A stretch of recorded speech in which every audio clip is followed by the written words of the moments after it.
Well, hey, everybody. Merry. Christmas. Stay tuned after this Christmas episode of Jack Benny for our discussion. From Hollywood,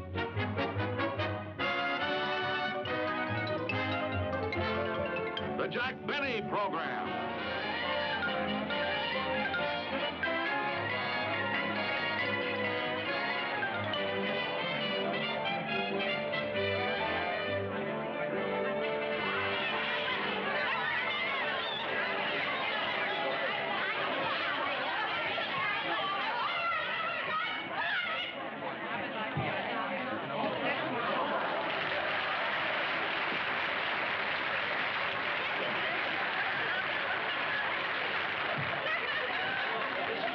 Shopping gets worse every year.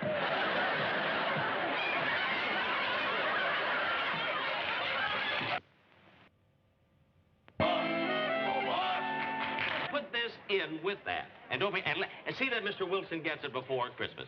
You bet I will. I'll make a beautiful package for you. Don't you worry about it. I'll take care of it. Thank you very much. Thank you. You're welcome. Now let's see. Well, I got Don all set. Now I want to get something for Mary.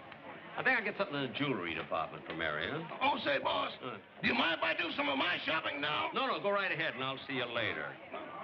Now, let's see. I wonder where the jewelry department... Oh, mister. Yes.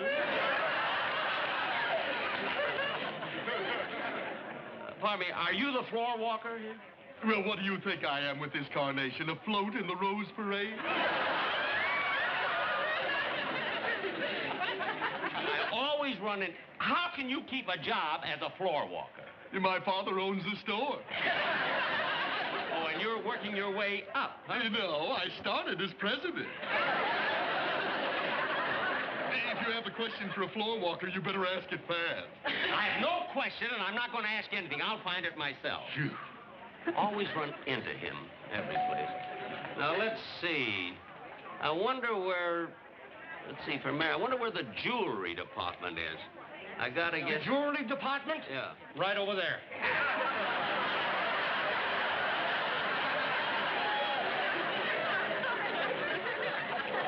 Gee, I hope they still have a nice selection. Oh, there it is, over there.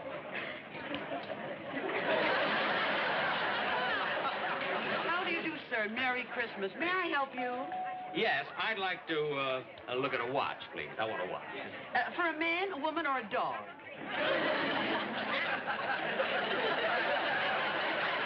Dog? Well, this is Beverly Hills, you know. Yeah, well, I'd like a lady's wristwatch. I don't know any dogs. Well, we have a very large selection.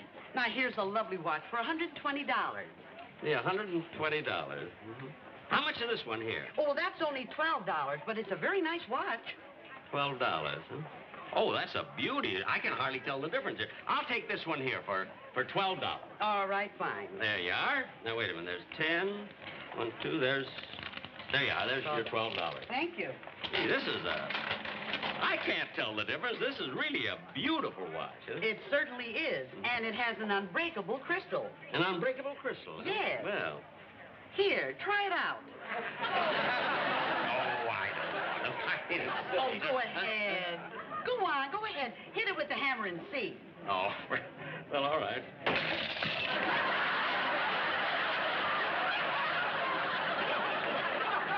Do you want a gift wrap?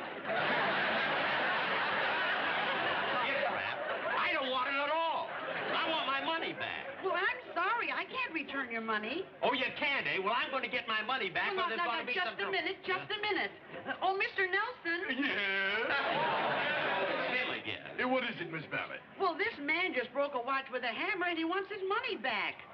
Well, of course I broke the watch, but she told me to. She told you to? Yeah. Well, good heavens, don't you have a mind of your own? Well, of course I've got a mind of my own. But this young lady... Young? Why, she's 42 if she's a day. Talking about that. Now, look, I want my money back. Oh, all right, Miss Valance. Give him back his money before he bites somebody. What? You're breathing on my carnation. Oh, get out of here. There you are. loser. Well, this is certainly a fine store to do business with. You walked in, Lotus Blossom. Nobody dragged you. Oh, quiet. Well, couldn't get a gift for Mary. Anyway, I got Don all set. Now, let's see. Oh, I don't know, that card I sent to Don. I don't know. It didn't seem dignified enough for Christmas. I think I'll change the card. Oh, clerk. Yes, sir? Look, I'm the fellow who was here just a little while ago. I bought that $40 wallet. Yeah? Well, I'd like to change the card.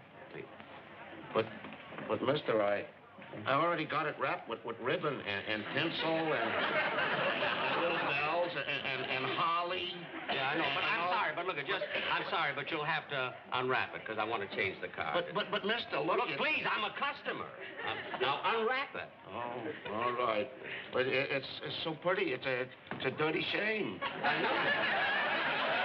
Such a nice ribbon and everything. Yeah, I know. I just have to change the card. Yeah, I like the card you had in Yeah, but I have to change it. I thought it was very witty. All right. Now, this is much better. To Don, a very Merry Christmas from Jack. Huh? All right, now, put this in with the gift and wrap it. Yeah, I'll wrap it. Good. A very original card to Dawn, a very Merry Christmas. May I help you, young man? Help me?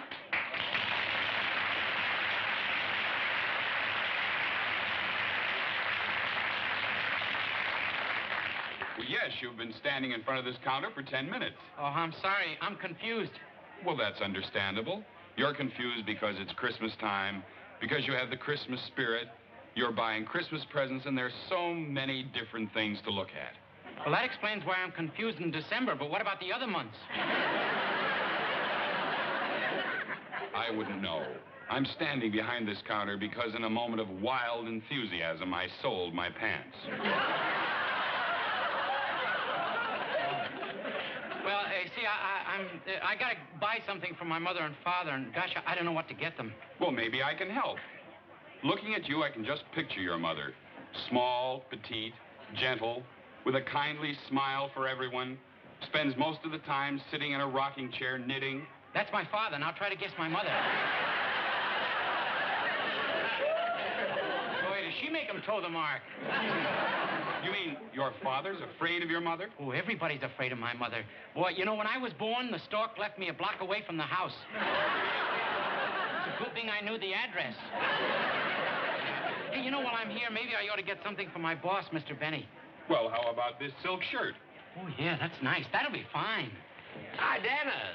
Oh, hello, Mr. Benny. Hi, you doing your Christmas shopping, eh? Yeah, I was just going to buy you a gift, and you had to walk up and spoil the whole thing. Oh, I'm sorry. I didn't know you were buying me a gift. Now you'll have to close your eyes. All right. Like this? Okay, mister, you can wrap it up now.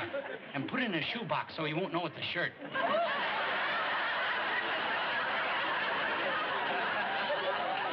Can I open my eyes now? Yeah. Boy, that was a close one. Yeah, it certainly was. Look, Dennis, you bought me the shirt, did you? Now, why don't you go home before you get lost? Oh, I can't. I'm working here. In this store? Yeah, they have me singing Christmas songs. Here? I can't live on what you pay me. Oh, gosh, I gotta go now. I gotta sing one song. Can't live on what I pay him.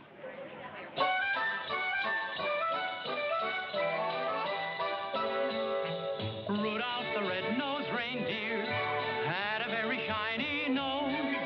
And if you ever saw it, you would even say it glowed. All of the other reindeer used to laugh and call him names. They never let poor Rudolph join in any reindeer games. Then one foggy Christmas Eve, Santa came to say, Rudolph, with your nose so bright, won't you guide my sleigh tonight? Then how the reindeer loved him as they shouted out with glee, Rudolph the red-nosed reindeer, you'll go down in history. Then one foggy Christmas Eve, Santa came to say,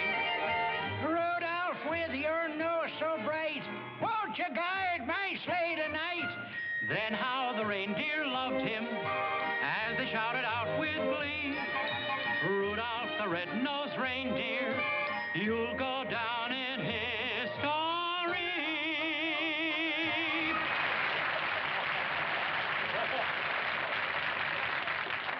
Yeah, I can understand them wanting Dennis to sing here. Voice is so beautiful. Now, let's see what else do I have to get. Jack! Yes? Not you. I'm talking to the elevator starter. You're not the only Jack in the world, you know. I never ran into a guy like... Hey, he's right. I'm not the only Jack in the world. That gift I bought for Don Wilson.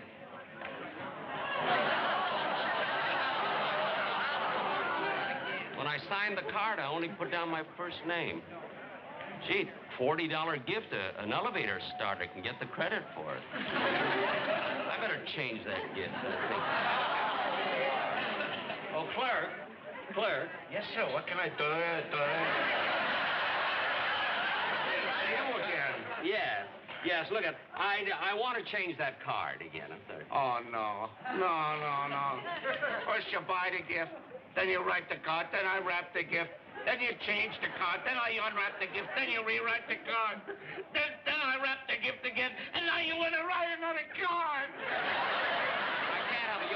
You'll have to unwrap the gift. I'm sorry. I already sent it down to the delivery room. Well, then you'll have to go down and get it. All right. I'll go get it. I haven't run into anybody like you in 20 years. Oh, why did the governor have to give me that pardon? I don't know about that. Just bring me my pass. I'll get it!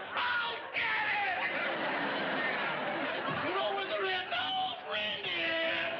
Wherever where he goes. Well, sir, what can I do for you? Oh, I'm trying to get a gift for my boss.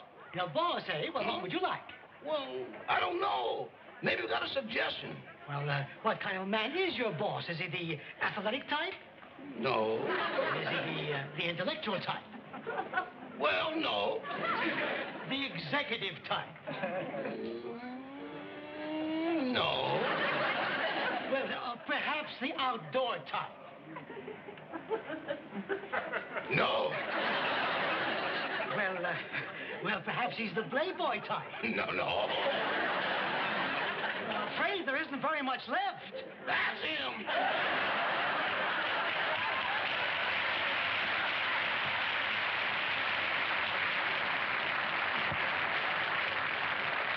All right, here you are, mister.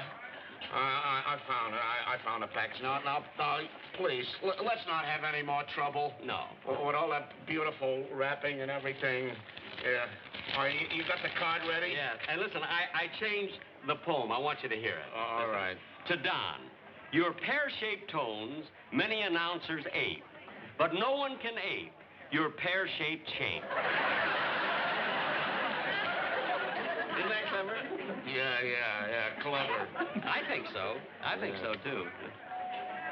Attention, please. Santa and his reindeer have just arrived in the workshop. All you children come up, tell him what you want for Christmas, and get your lollipops. Peppermint, the same as last year.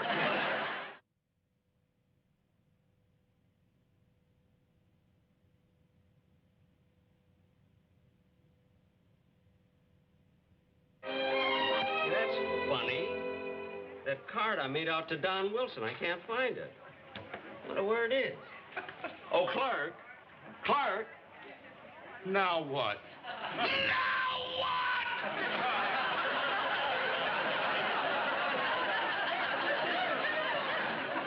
Look, I made out a card here for Mr. Wilson, and I can't find it. Don't worry about it. I found the card. I put it in the package. I wrapped it as a gift, and I sent it down to the delivery room. But I forgot to sign it.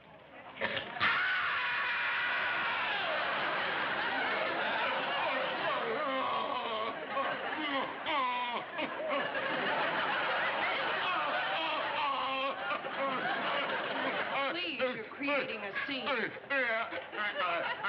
I guess you're right. The customer is always right. And this jerk is a customer.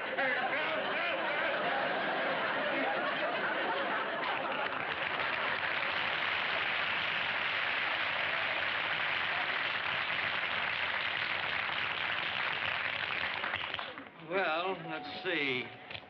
Now I gotta get something for my sister Florence. I think I'll get some lingerie for her. All right.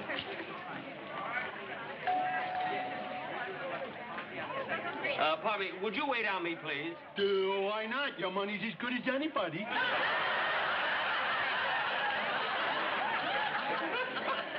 Well, I'd like to see something nice in silk lingerie. Certainly. What size do you wear? It's not for me. Oh. It's for my sister. Oh, I see. I want size 34. 34, okay. Yeah. Let's see. 34. Yeah, the whole box of... Oh, this, huh? Yeah. That's all that. That's nice lingerie, isn't it? Yeah. Hello, will you lay it out? Just lay out the lingerie, please. Just a minute.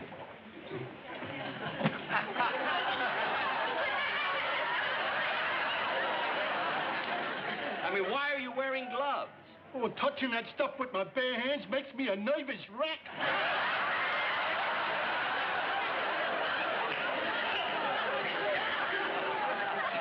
What? Especially the black ones. Well, look, I haven't got all day. Look, just show me size 34, some lingerie. 34. Oh, here's a nice little garment. A genuine pure silk 90. Uh-huh. Well, this might be nice. Yeah, Let's it's pretty. see. Let's see this. Oh, what are these loops for here? The loops? Yeah, the loops. Now, what are the loops for here? Oh, when you go to bed, you hook them over your toes so the nightgown don't creak up on you.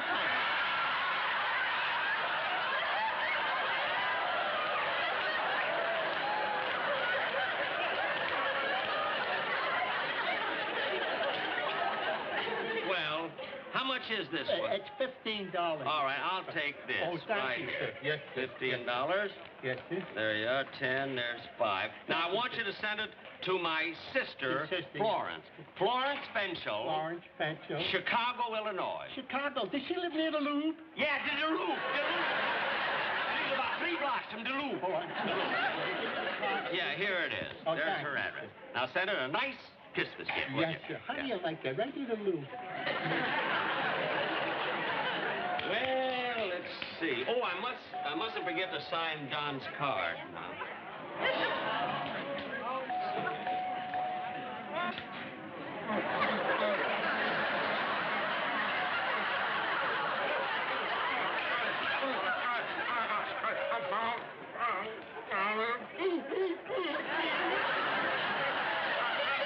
I went down to the delivery room and I looked all over and I didn't find it.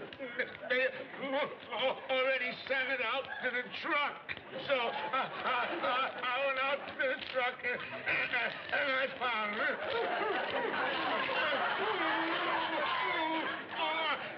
Here it is.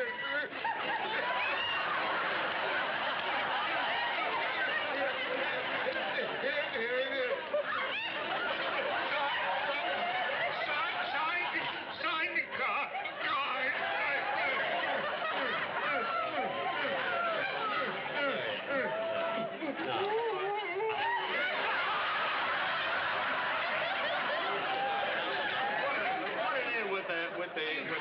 Yeah, I know.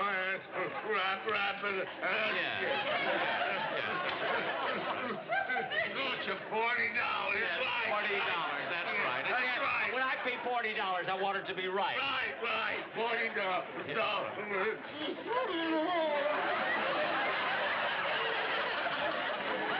Let's see. Where Rochester gone? Here I am, boss. Oh, Here I am. well, Rochester, I think I'm through here for today. We can go home now, huh? Oh, do we have to go right now, boss? Why, you're through shopping, aren't you? Well, I got you a gift, but I think I want to get you something a little better. A little better gift for me? Oh, for heaven's sakes, Rochester. That's ridiculous. It isn't what a gift costs. You know, it's the spirit in which it's given. I guess you're right. Well, of course I'm right. What's the difference what you spend for a present? It's the thought that counts. What's the difference? $50 or $40 or $1.98? It doesn't...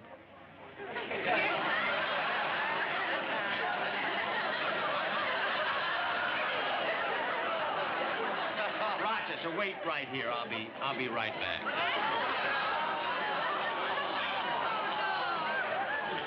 Oh, clerk.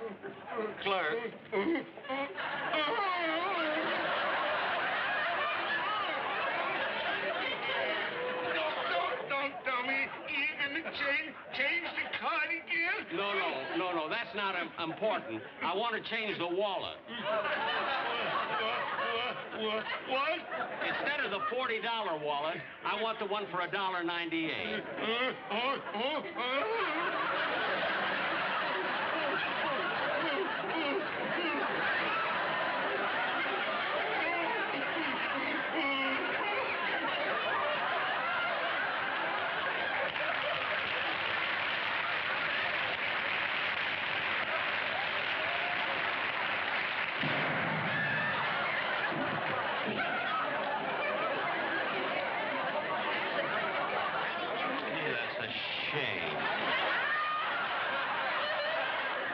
Such a nice young fellow.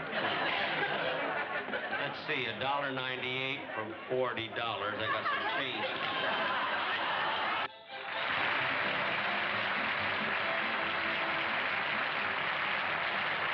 Thank you very much, ladies and gentlemen. I hope you enjoyed the show. I want to wish everybody a Merry Christmas. And I'll see you next week for Lipton Tea.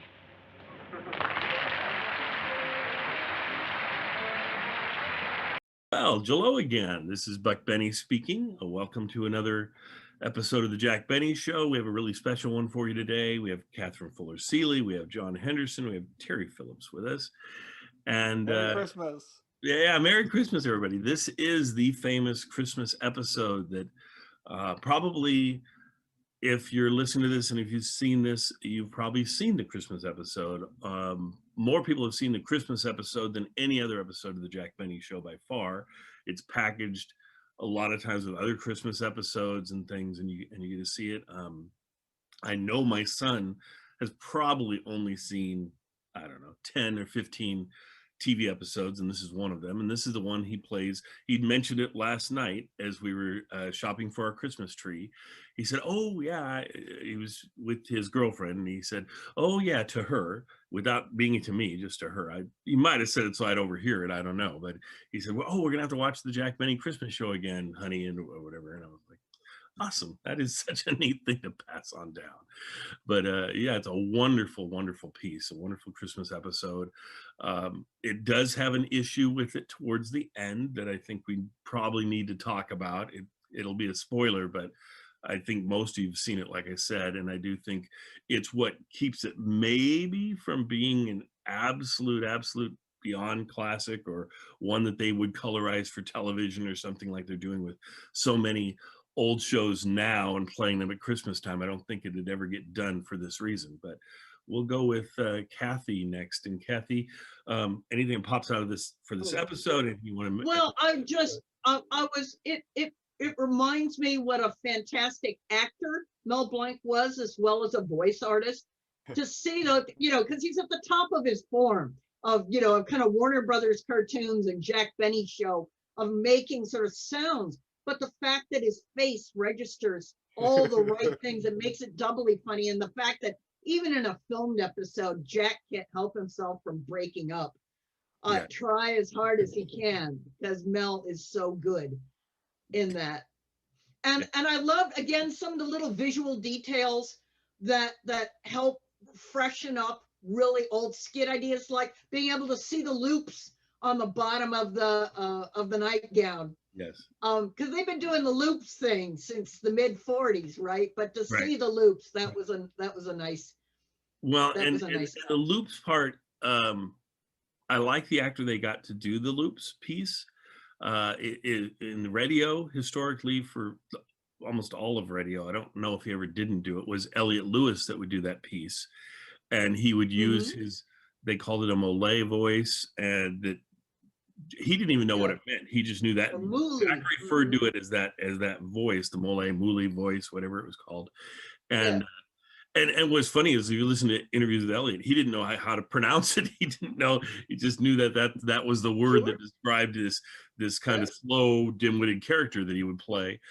I would have loved to have seen Elliot brought over for this television, but visually didn't match the character is, I think, a huge piece of it. And so it wouldn't have worked so well because he was just such a clean cut, good looking guy that you're like, okay, he doesn't really match with the voice he's doing.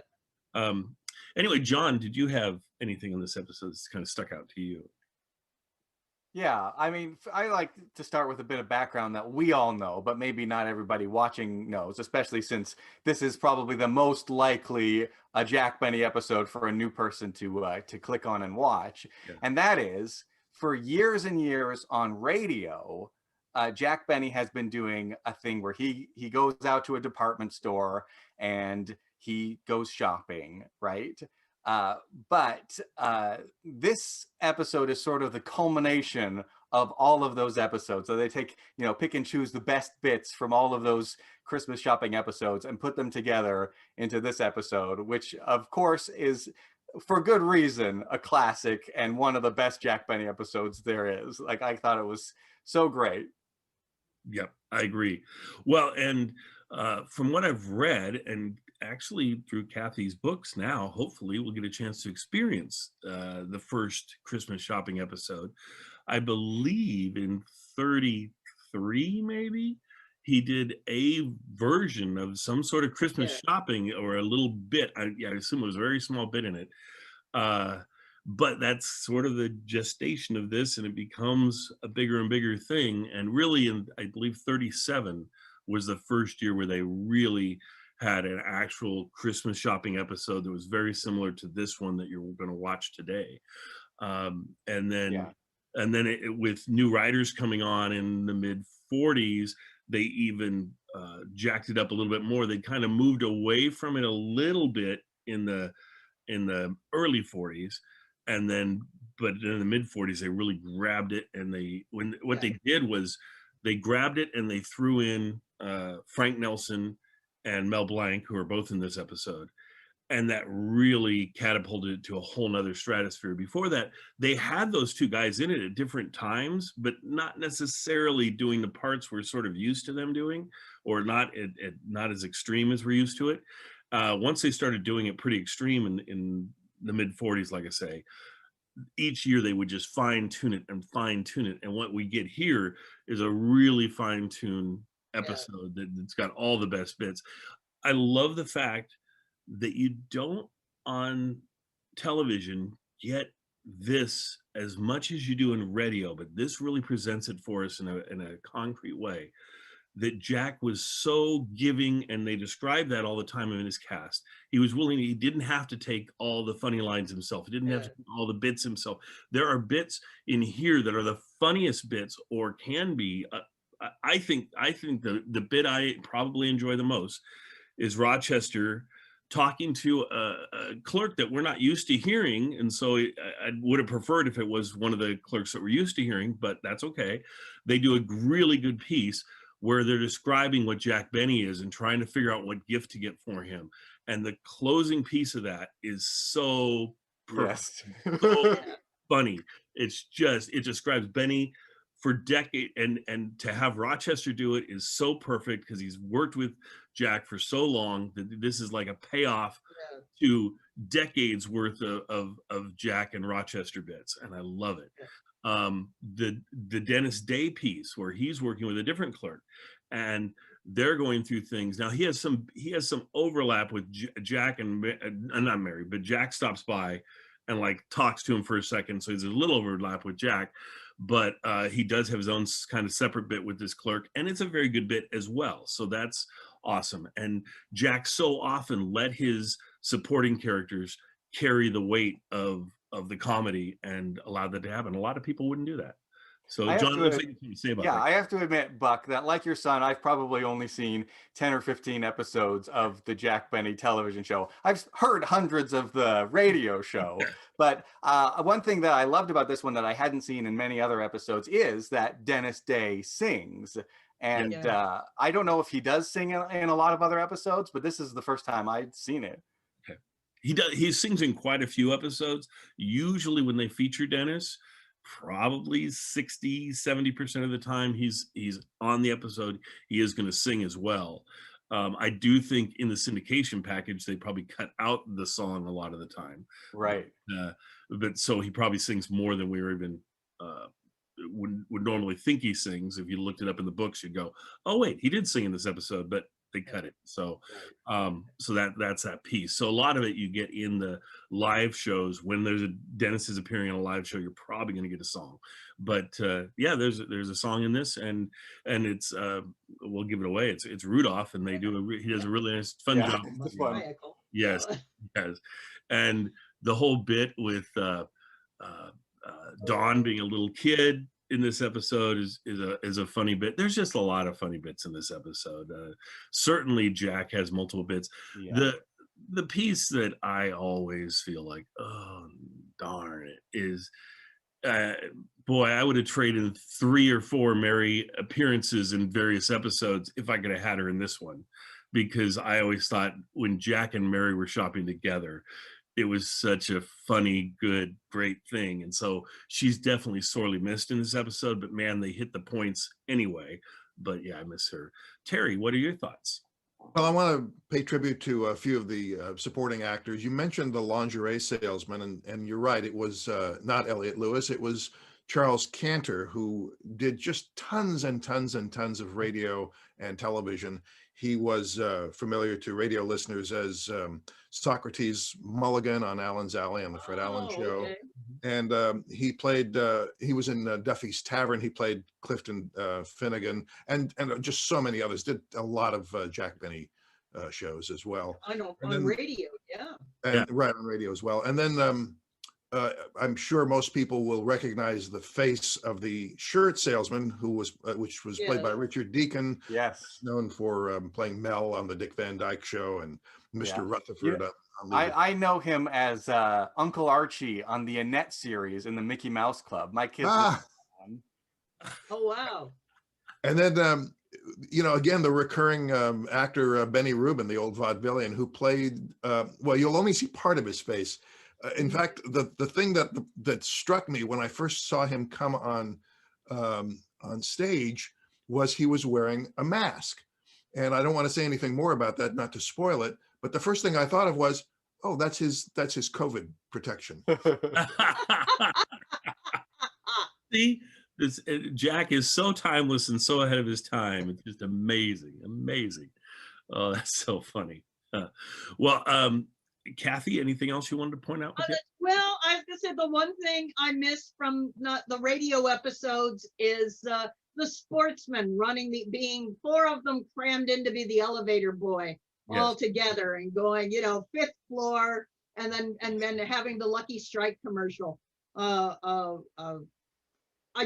love that. So I have somebody on eBay was marketing a CD of they clipped sportsman songs from the various radio episodes, and I like to play that sometimes in the car, and they always include the Christmas song in that. And so and I've created a Christmas Jack Benny Christmas album that has a lot of the Christmas songs sung by Dennis, sung by Kenny, that I play every year on the podcast. And I just did that again last week, actually aired it. And one of the pieces that is not a Christmas song at all is the sportsman's piece of the elevator, but it is such a good piece and it is, of course, mentioning Christmas type things like what you're going to shop for on the different floors, that I always put that one in there, and it's very popular to have in there. But really, I mean, it's not like the music is the Lucky Strike music. It's not a Christmas song that it's based on, but it is. That's Jingle Bells. Is it Jingle Bells they were? Okay, yeah, that's right. Yeah, there you go. Excellent. And John, you have anything else for us on this one? Yeah, I usually watch Jack Benny by myself or listen to it. My wife is very supportive of my fandom of Jack Benny, but she's not quite the same level of a Jack Benny fan that I am. Yes. But because this episode, it's one of the most popular episodes, and we had it on DVD, we sat down and we watched it together last night, and I thought it was an interesting gauge to see how a non-Jack Benny diehard fan experiences Jack Benny. And there were a few laugh out loud moments, like the Rochester one that you mentioned, Buck.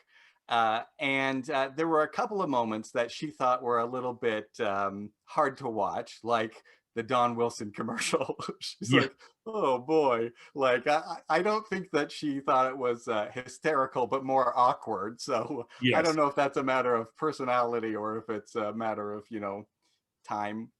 But that did make me a little bit curious. And I wonder if you guys have more information about the sponsors of Jack Benny at this time, because obviously he's doing the State Farm commercial. And then at the end, Jack Benny says, we'll be back next week for Lipton tea. Correct. So I don't know if he had multiple sponsors. I don't know if you guys know what the sponsor situation was. He alternated sponsors. So it'd be one sponsor one week and a different sponsor next week. And it was 2 total? Products. I think it was 2 at that point. But he was sponsored by other things over time. But I think when they were switching spots, it was those 2 that were switching back and forth. Yeah, this is that moment in sort of commercial broadcast history where they're trying to sort of move away from the sole sponsorship. Right.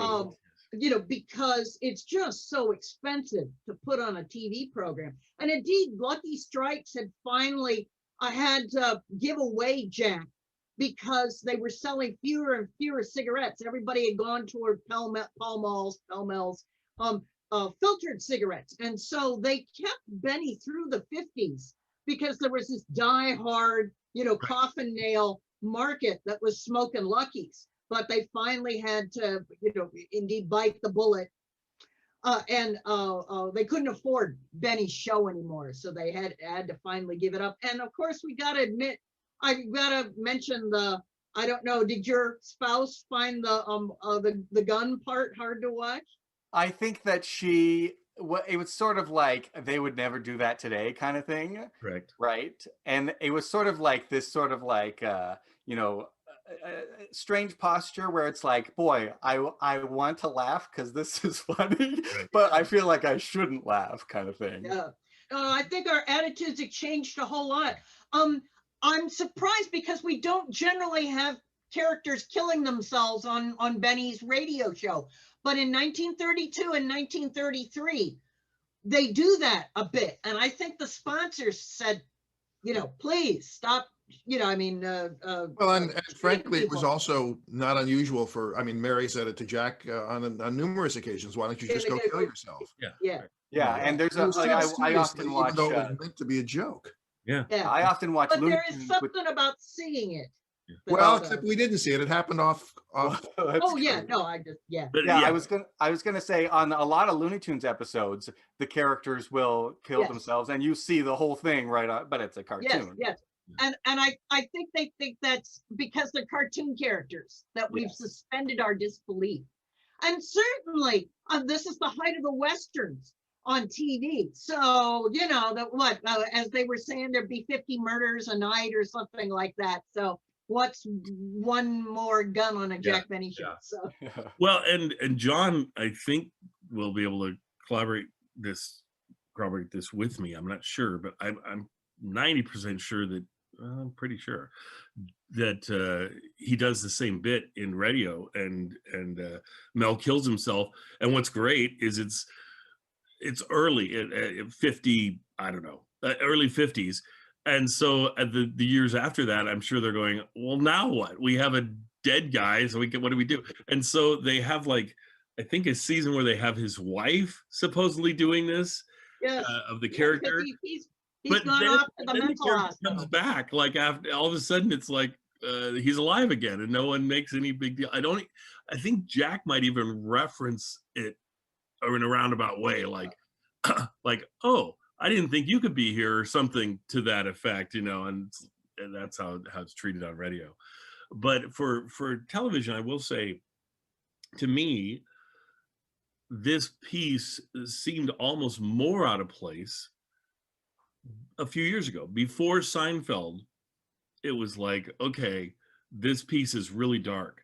But with Seinfeld, I think you get a more, because folks talk, and Jerry is a huge fan of the Jack Benny show, and you can obviously see that in Seinfeld, but you could totally see the funny bit that kind of lightens it a little bit at the end is after he kills himself. Jack is going and dealing with the cash register himself and going through that, and it's like, what a shame that the guy killed himself or whatever. And that's about all he gets from it, right? And that is totally like a Seinfeldian moment that you can see any of the characters on Seinfeld do the exact same thing that Jack is doing there, and not really care about anyone else around them. They were so in tune to themselves. And Yeah, it me, is. it makes that kind of work a little bit more, because you go, okay, I can see that on Seinfeld. Yeah. And if I can see it on Seinfeld, then okay, I can see that happening. But Well, that's the thing I was originally thinking, because I was thinking, oh, they would never do that these days. And it's really not the case that they would never do something like that these days. It's that you wouldn't do it on a family-friendly program. yes. Right. Yeah. Well, we also live in the era of disclaimers. We warn people about everything now. I'm just about to release another play on Imaginary Theater that takes place in a war zone. And I debated and ultimately decided to warn listeners beforehand that this takes place in a violent and fatally violent environment. Yeah. And I think viewers and listeners have come to expect that they're going to be alerted whenever anything is presented to them that might affect their sensibilities, whether it's violence or sex or language or whatever. I should have a little TV 14 that comes up with violence on this before this one. I can't do that though. Sorry guys, I'm not that coordinated. So this is our warning right here. So there you go. Do not continue, or at least don't watch the last 2 minutes if you're offended by it. Would be a really shame if this prevented people from watching it, because the whole episode is hilarious, and the Mel Blanc stuff is probably the crowning jewel in the whole episode. Right. Well, I will say this though, like I was mentioning, I really think that a lot of television shows recently, the last 10 years, what CBS especially has been doing is bringing back like a Christmas show of I Love Lucy, or any of these classic television shows, the Dick Van Dyke Show, and colorizing it and showing it to a modern audience, and using the colorization of it as a selling piece, and saying, okay, we've made this special, so we're going to show it to you in a way that it's never been seen before. And I really would be surprised if they wouldn't have thought to do that with this episode of Jack. But I would assume that gunshot piece just makes it where they untenable, and they can't do it. And you can't excise that piece out really, because it wouldn't make a whole lot of sense. There'd be no end really to Mel's piece.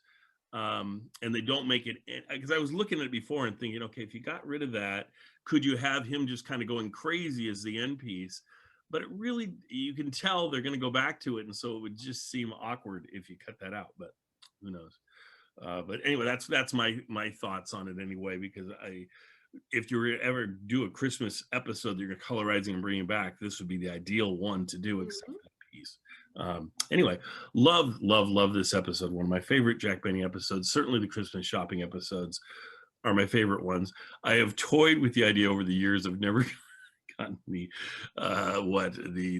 motivation up to actually follow through, but I've been going to take the radio shows and have this huge like marathon of not the whole shows, just the shopping, and make it look like one gigantic shopping trip where they run into all these different people all come together to be like, and trying the trick would be in editing, it would be like, have we heard that bit? Because I wouldn't want the same bit over again. You'd want to have each bit probably the best presentation of that bit ever, and then all the other bits. And so you'd end up with probably, I would assume, an hour and a half, 2 hours or more of this extended shopping trip where he's running into all these different people, and it would be delightful. But it's like, man, that's a lot of editing and a lot of work.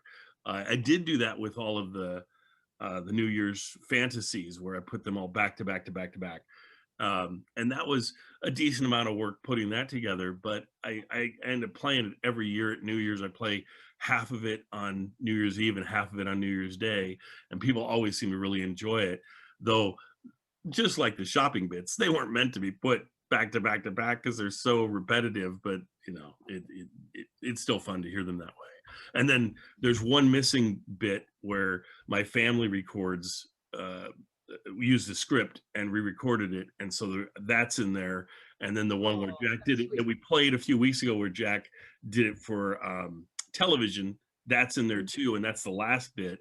And so it just makes it fun, and it just makes it fun that my family fits in there somewhere. So it's kind of cool. Oh, that's sweet. Yeah, it is really nice. Anyway, I guess we'll let them go and enjoy this, like I say, fantastic episode of the Jack Benny Show. Frank Nelson at his best, Mel Blanc at his best. I mean, just Mel, really, this is Mel's probably finest performance that he gives, just slowly disintegrating in front of our eyes, and it's beautiful. And Jack's reaction to it and him not being able to keep it. I mean, the last parts of it, when Jack is just trying his best not to be cracking up because but Mel is taking it so over the top, and tinsel hanging off. I mean, it's a mess, but a wonderful show and great performances all the way around. Merry Christmas! Yeah, Merry Christmas, everybody. Enjoy, and I hope you're having it. It's a weird Christmas this year, I know, but we'll make it through. And then, and like Terry says, there's actually a reference to masking and everything in this episode. So inadvertently, I would assume, or really pressing of Jack to know that. I think it was very verdant. Yes. So we'll see you all next week. Thank you so much.